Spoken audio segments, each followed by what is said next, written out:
Welcome back. You're listening to The Voice of Russia in London with me, Brendan Cole.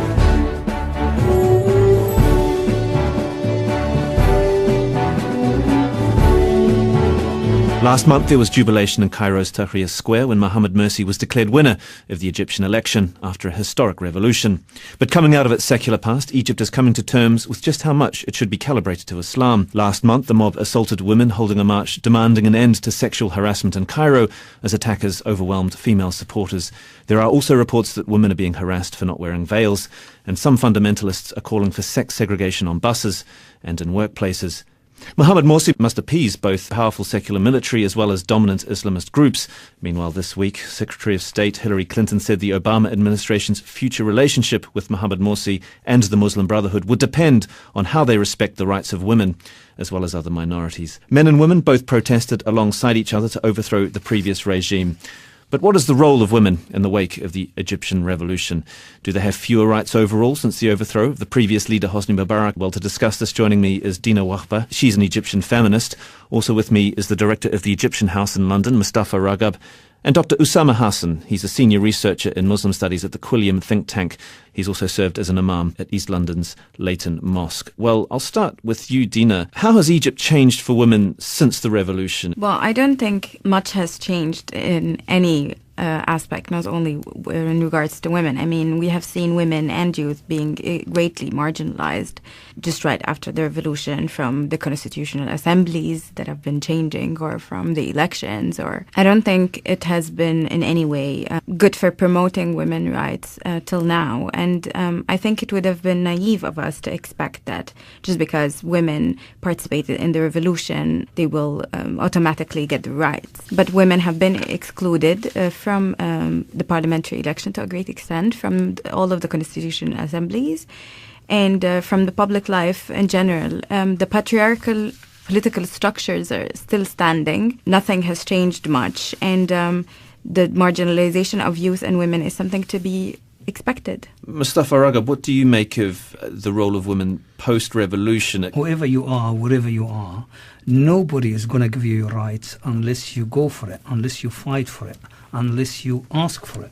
But what we say here, that after the revolution, when women showed a great participation in the revolution, I will expect that we need a lot of changes in Egypt.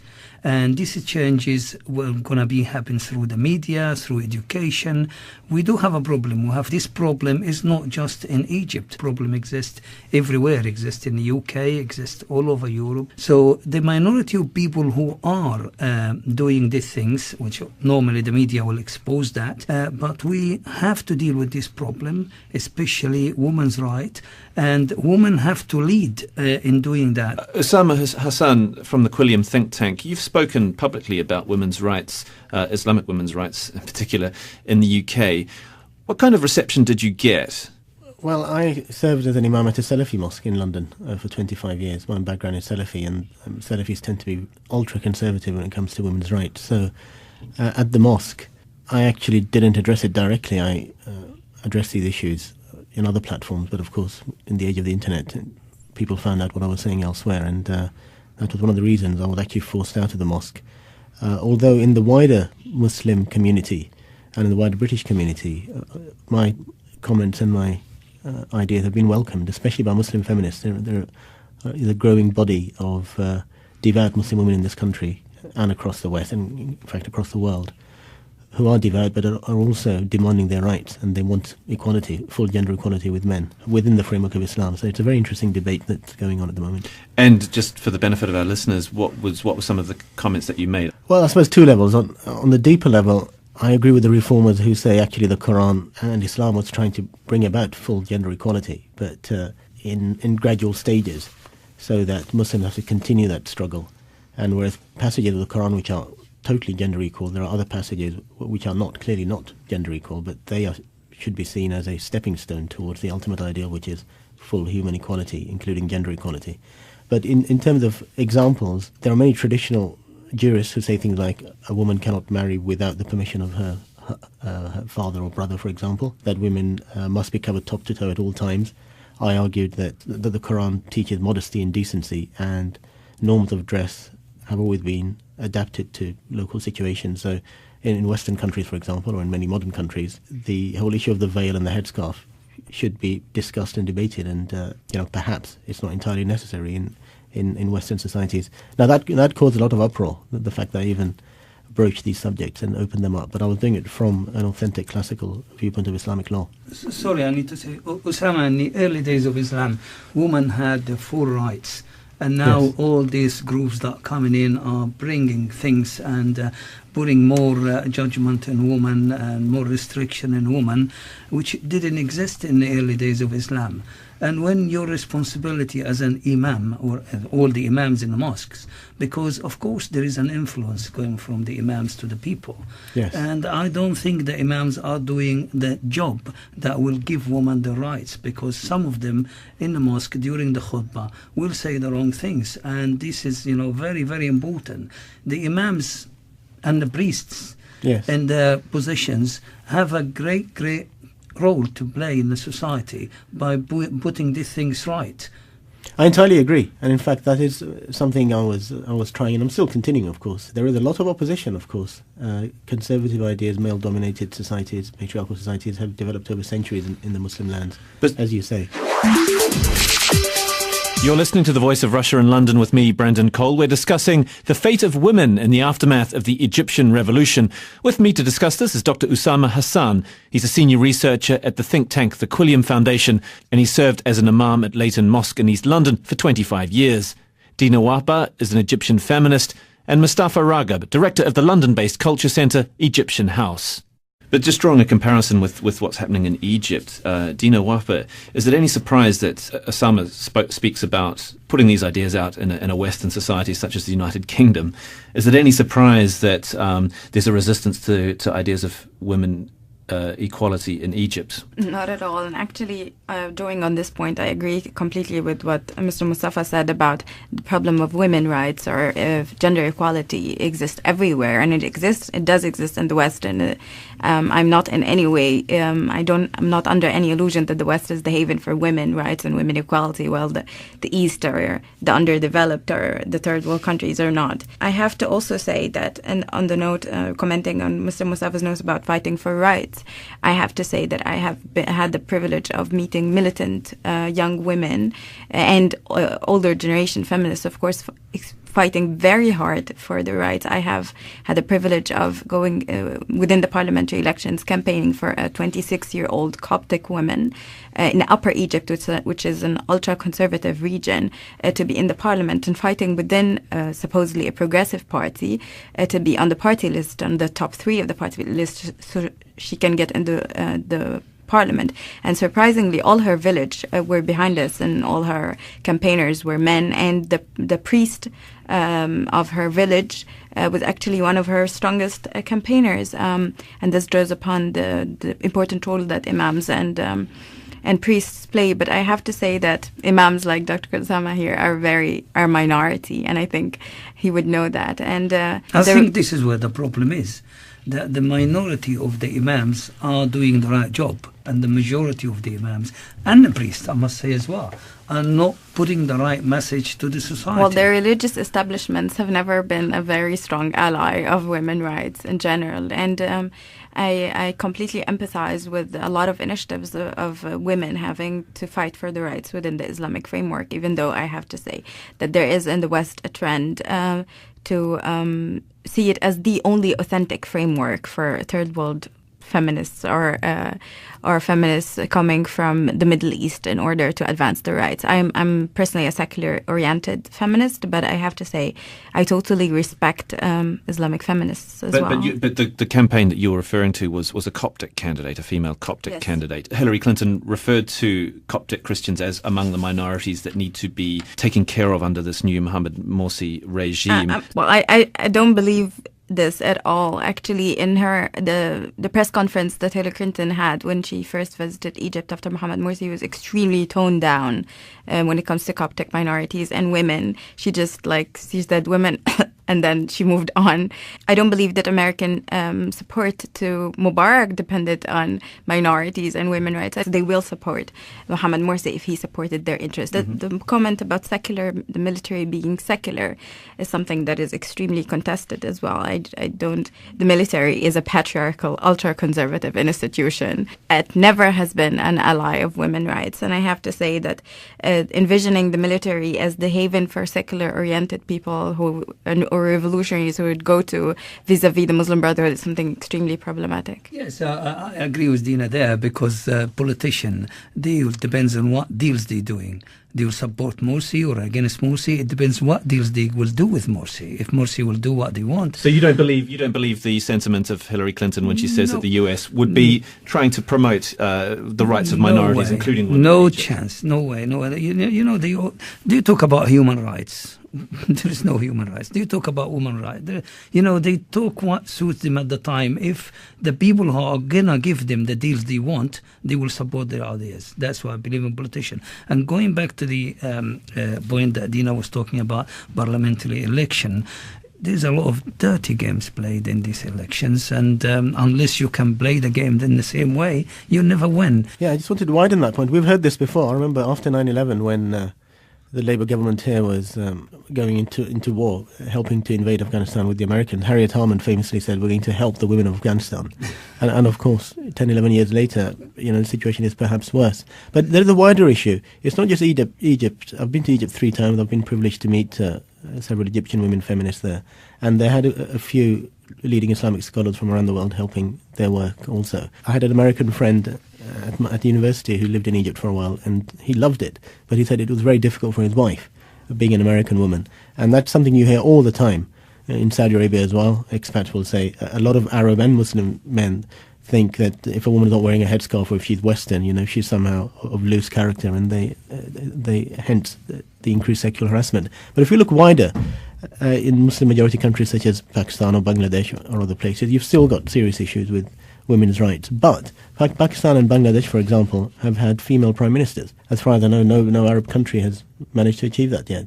So, there are different struggles. I think there are struggles for gender equality everywhere. But generally, in Western societies, in normal day-to-day interaction, European and American societies are far more advanced in terms of women's rights and participation in public life and political life.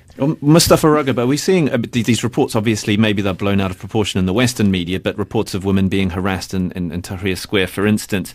Is this perhaps just a symptom of the security forces in disarray?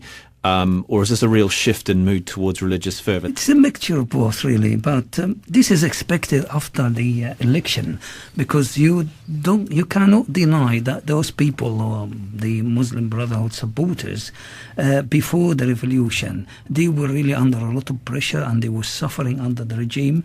So a few of them will come out now and say, here we are, we can rule, we can do what we want. But thank God they are a minority, otherwise it will be a disaster. Dina Wahba, when you were there in Egypt, and you go back a lot, did you hear stories of this kind of moral vigilantism? Well, actually, I think we are saying very strong things, and I think some of those points need to be disentangled. I'm sorry, I have to go back to Dr. Osama's point about Afghanistan, saving women in Afghanistan, which is very interesting. There's a very famous quote saying in feminism about how white women want to save brown women from brown men. And this has always been a colonial feminist discourse of saving women. I mean, I understand what you mean by day-to-day interactions, but about how the West is more advanced in terms of women's rights, they just have I would see it as they just have different problems. I know that a lot of feminists here are fighting militantly for so many issues in Western countries. I don't know how advanced they would see it. I think in terms of the vote, we have a statue of Emmeline Pankhurst outside Westminster here. The women's suffragette movement, women got the vote. We have many ministers. We've had Margaret Thatcher, a major British Prime Minister, for example, in this country. But I think you have, I think not more than 20% of the parliament or even less are women, which is in some of the Arab countries, it could be even Rwanda has like 50%.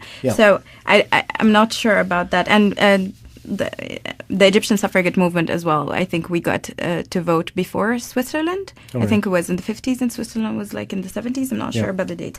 I have to go back to sexual harassment, which is a point that's coming up. I have to say that I've always suffered from sexual harassment in Cairo, and I mean suffering because I think it's a strong statement. But I have so many friends who said that even though they were sexually harassed in Cairo verbally, maybe they felt safer in Cairo than many Western cities. And I have to say we have to disentangle sexual harassment from religious fervor, because these are different things. Like you are probably going to be sexually harassed by people who are not necessarily religiously conservative, and then you can be harassed by people who are calling you because you're not veiled, people who are religiously but specifically conservative. with reference to women who are harassed for not wearing the veil, specifically the insults that are not true Muslims. Did you get a sense that is changing, or that's changed since the revolution? Or Egypt has been going through a process since starting from the 80s of being an very conservative religious society, and you can see the numbers of people who are not wearing the veil really decline, and it's not, the street is not exactly a perfect place for you if you're a woman, especially if you're not wearing the proper dress code that is accepted in Egypt. Did it increase after the revolution? Well, there has been a fear that Muslim Brotherhood, Salafis have been working in extremely informal networks, and they are there in the society everywhere. And now that they are more empowered or in power, this could trigger these informal networks and make them feel even more empowered and able to preach or to come to you directly and tell you, why are you doing this? This has been happening before the revolution. Whether this could even increase after, there has been a lot of statements, I have to say, and even official statements of women making official complaints of being harassed in the streets after Morsi is in power because of not wearing the veil, because of this sense of empowerment that these informal networks have been having. Is it possible to say that maybe women's rights might be quite a Western-style mentality, and if you look at the culture and history of Islamic law, there is strong support for women's rights, and maybe what different women want in Egypt can be different things. They might just want to live their life with dignity in a way that they didn't under Mubarak. I mean, what do you make of that distinction? Well, I think here we're back again to the point of having the Islamic framework as the only authentic one, which I think is very problematic because Egypt has also had a very strong secular history. I mean, when we talk about an Islamic culture, you talk about, there was a very secular, strong wing in Nasser's time, or even before that, or even before Egypt was there, even before Islam was there. So this is very problematic for me. Having women rights as something that is a Western discourse is extremely problematic. It's like saying human rights is a Western discourse. I have to say there has been, of course, a discourse of colonial feminism, and a lot of Western countries have used the pretense of women rights, like in the Afghanistan case, which even problematized things. But women rights are being easily discredited as Western style, which is, of course, not true. And what the women of Egypt who are fighting relentlessly for is their rights and total gender equality, fighting for respect, fighting for recognition, and they are doing it in every level. I wouldn't say that they want different things. I think they want what is fair for them, and they are fighting on every level. And I have to say, it always amazes me how women are under so many repressive systems of oppression in Egypt are fighting innovatively for their rights. Osama Hassan, I'd like to turn to you. You mentioned Pakistan has had a female leader. Do you see a similar situation? I guess in Egypt, what's key is what's going to happen under the new constitution, and who's drafting the constitution, and how much Sharia law will be infused into that constitution. That's key to whether or not Egypt gets a female president in the future, isn't it? Yes, absolutely. The place of Sharia in the constitution, it's an issue in Pakistan, it's an issue in Egypt, it's an issue in many Muslim countries. And and what do you mean by Sharia? What is very important is to raise the level of debate around these things. I've been very disappointed at the quality of the debate between Islamists and secularists, for example. And I think there is a discourse of universal human rights, divine or secular rights, whatever you want to call them, where people can come together and have a conversation. I coined this term Islamic secularism some years ago, based on the writing of Ibn Khaldun, for example, who was in a sense very liberal and progressive, and understood the difference between the sacred and the secular, and the fact that the sacred was your ideal, but not always could you get that in practice. and you had to have a compromise. And this is drawing on the teaching of the Prophet, for example, who said, "You know your worldly affairs better." So what we really need is honest dialogue and debate between the secular parties and groups, and also the Islamist groups, and to recognize that, for example, Islamists objectify women as much as elements in Western societies where you have a lot of pornography, etc., where they make women into sexual objects. In many ways, many of the Islamists do also by being obsessed with just the way women dress and accusing them of being sexually provocative if they uncover their hair or their face. What we really need is dialogue and debate. And of course, Egypt had a military dictatorship. Many other Arab countries were police states for the last 50 years. It seems to me this is the problem. There's never been open dialogue and debate over these things, and that's what's badly needed. Freedom of expression respectfully, which was always the tradition of Islam for centuries and centuries. And I think that's a challenge for these countries now. Mustafa Ragab from Egyptian House in London. What do you make of the Constitution, and do you have any confidence in it in terms of delivering a degree of equality for women in the future? Well, I have my doubts about the committee who are going to design the Constitution itself. And I'm not expecting them to come up with the perfect constitution. But I'll go back to the issue that we're talking about here with women harassment. Women are harassed in the UK, in offices, in places of work, everywhere. But two wrongs don't make a right. But we do not want to say or to paint Egypt that women are harassed there in any bigger scale or any special way. But as I said, it is expected after the revolution and after the election that some people will come out and say, hey, we won, and now we have to apply our rules. This is expected, and we have to deal with this. We have a lot of other women in Egypt who can be great leaders. The revolution shouldn't be just on a regime. The revolution should extend and should have a lot of other things under that. We have a lot of things that we need to change. Dina, do you have any confidence that those reforms can take place? I mean, I'm speaking specifically about the Constitution, but it can also extend to family law, to personal status, to the rights of women in marriage, to the rights of women who want to get divorced. Well, I have to say that I'm also extremely disappointed by the quality of debate in the Constitution, as Dr. Osama said. But I think it was only expected because the Constitutional Assembly has been assembled only through political balances, not by the fact that there are some scholars. Or I'm not a big fan of an elitist constitution that only have scholars or academics. But I think it has to be real citizens. But I don't think it was only to please some political forces. We don't need to get a committee to do the constitution. We have professional people who can give us a perfect constitution for the country. But for the government or the military supreme office to bring these people, as you say, from different sections of the community to say we've got a good balance there for people to do a good constitution, I believe that was absolutely wrong. They should have got the professional. Egypt is full of them, and they have made so many constitutions for other countries. So they can bring those people to give us the constitution that we can then be consulted on and vote for or against. Well, I don't necessarily agree with that, but but also I don't trust the current Constitutional Assembly that's only based on political balances and extreme, and it has almost a majority of people who we know, like conservative religious people who we know their position in women's rights and minorities such as Coptic minorities. I don't trust that their constitution have anything that will promote the role of women. It could also have could also open very problematic ways into reinterpret Sharia in even more conservative ways.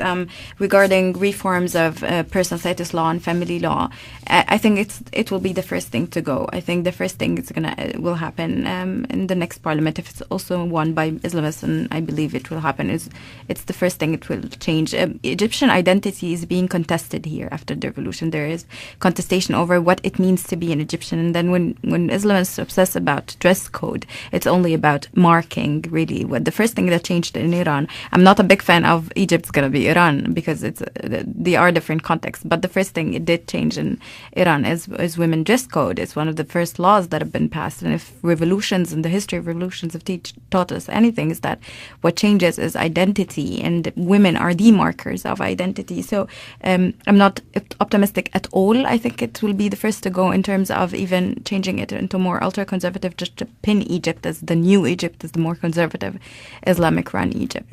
Can I come back to that? Specifically on the Sharia and the Constitution, what's badly needed is an international debate around Sharia, especially in the Muslim-majority countries.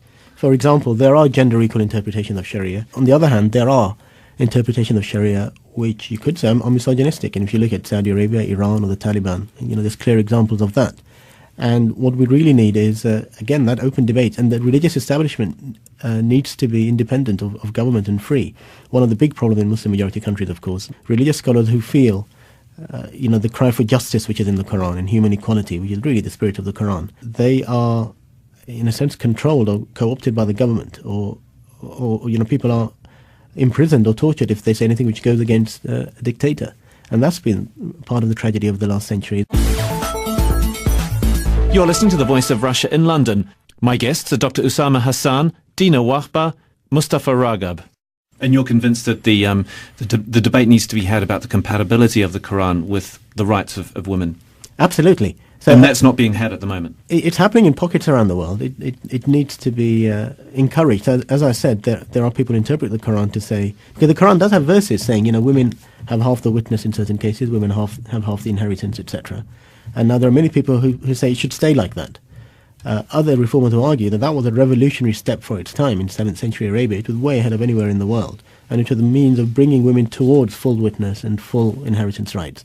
Because even half an inheritance or half a witness was way better than pagan Arabia, where women were less than second-class citizens. They were treated like property, like slaves almost. And just as the Quran has verses about slavery, which if you read them literalistically without thinking of the context, you might say, oh, the Quran endorses slavery. Let's bring back slavery. And some fundamentalists say that, even now. But if you look at it in context, clearly the Quran also encourages the freeing of slaves and treating them well. It was encouraging a process of liberation. Same with women, actually. It was encouraging all that. And there are many teachings of the Prophet and verses of the Quran which say that. And because in the end, Islam is about our relationship with the divine. Islam has always had this very strong, equal and democratic brotherhood and sisterhood idea, the equality of human beings. And it's really important for Muslims to grab that. That Islam is being hijacked by Islamist groups who just interpreted Islam according to their understanding or according to what they wanted to do. If you leave the ground for them, then the things will grow and the problem will become bigger. If you allow those groups to go around and do what they're doing and explain the Quran according to their understanding or according to what they want, then we'll end up with a bigger problem. Let me explain. I'm not saying leave it to those fundamentalist groups. I'm saying Muslims generally. But many of the younger Azhari scholars are a lot more progressive on women's rights, for example. Same in Saudi Arabia, we're beginning to see some of the younger scholars there. So that needs to be encouraged. We're running out of time, sadly. I'd just like to finish with you, Dina. The revolution in Egypt was supposed to enfranchise a population. Do you have confidence and are you optimistic that will extend to women in the future? My current thesis is on gender issues around the Egyptian revolution, and I did some interviews. And I started with this assumption that the revolution in some way empowered women. But I have to say that what I found out is that women who have been fighting, militant women have been fighting for so many years, just brought this sense of empowerment to the revolution and empowered the revolution. What they're going to do is continue to fight. It's going to be even harder, I have to say, after the revolution. But I trust that the women who have been fighting for so many years will still continue to fight for their rights. But I'd just like to finish by thanking my guests, Dr. Usama Hassan, senior researcher at the think tank The Quilliam Foundation, Dina Wahba, an Egyptian feminist, and Mustafa Ragab, director of the London-based culture centre Egyptian House. Thank you for joining me here on The Voice of Russia. Totally gender equal. There are other passages which are clearly not gender equal, but they should be seen as a stepping stone towards the ultimate ideal, which is full human equality, including gender equality. But in terms of examples, there are many traditional jurists who say things like a woman cannot marry without the permission of her father or brother, for example, that women must be covered top to toe at all times. I argued that the Quran teaches modesty and decency, and norms of dress have always been adapted to local situations. So in Western countries, for example, or in many modern countries, the whole issue of the veil and the headscarf should be discussed and debated, and perhaps it's not entirely necessary in Western societies. Now that caused a lot of uproar, the fact that even broach these subjects and open them up, but I was doing it from an authentic classical viewpoint of Islamic law. Sorry, I need to say, Osama, in the early days of Islam, women had the full rights. And now Yes. all these groups that are coming in are bringing things and putting more judgment in women and more restriction in women, which didn't exist in the early days of Islam. Well, I served as an imam at a Salafi mosque in London for 25 years. My background is Salafi, and Salafis tend to be ultra-conservative when it comes to women's rights. So at the mosque, I actually didn't address it directly. I addressed these issues in other platforms, but of course, in the age of the internet, people found out what I was saying elsewhere, and that was one of the reasons I was actually forced out of the mosque.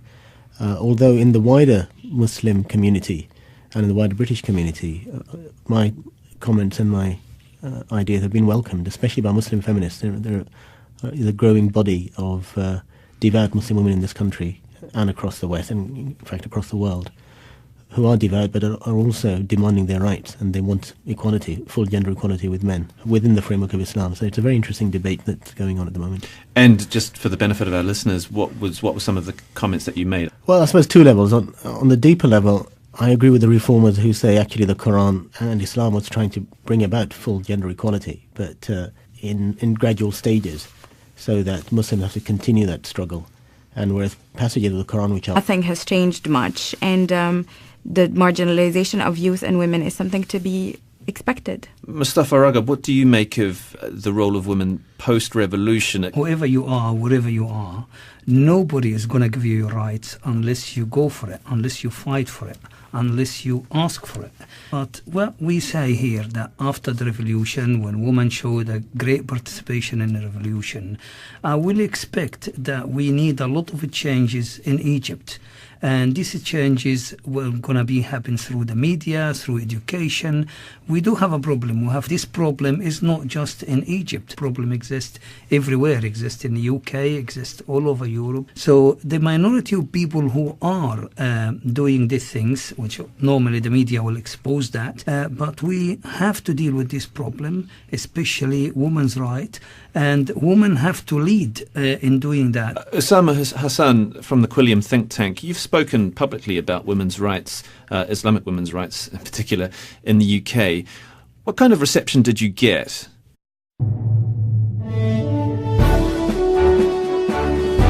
Welcome back. You're listening to The Voice of Russia in London with me, Brendan Cole.